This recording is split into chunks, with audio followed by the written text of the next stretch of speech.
إذا جاءك المنافقون قالوا نشهد إنك لرسول الله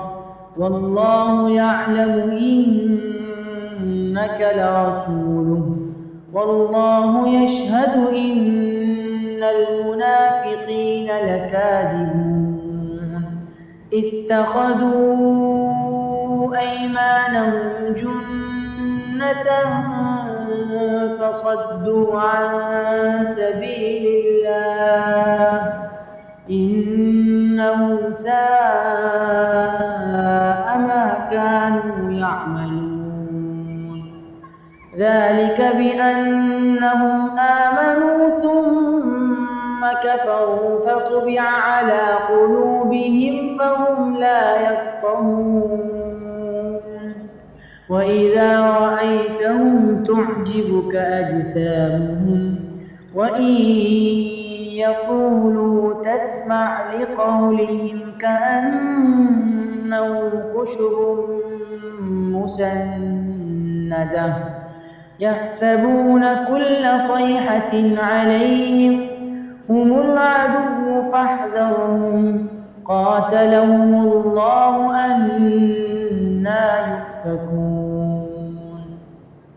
وإذا قيل لهم تعالوا يستغفر لكم رسول الله لووا رؤوسهم ورأيتهم يصدون وهم مستكبرون سواء عليهم أستغفرت لهم أم لم تستغفر لهم لن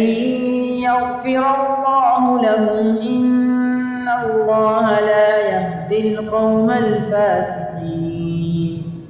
هم الذين يقولون لا تنفقوا على من عند رسول الله حتى ينفضوا ولله خزائن السماوات والأرض ولكن المنافقين لا يفقهون يقولون لئن رجعنا إلى المدينة ليخرجن الأعز منها الأذل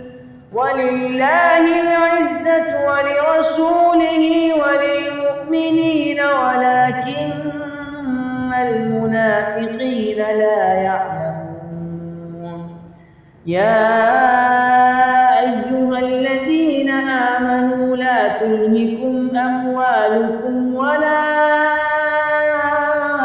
أولادكم عن ذكر الله ومن يفعل ذلك فأولئك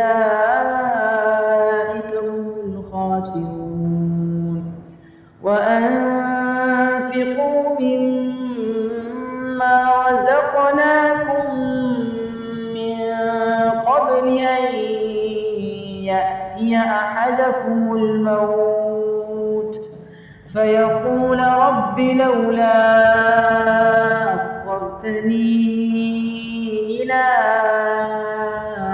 أجل قريب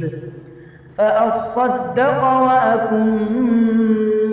من الصالحين ولن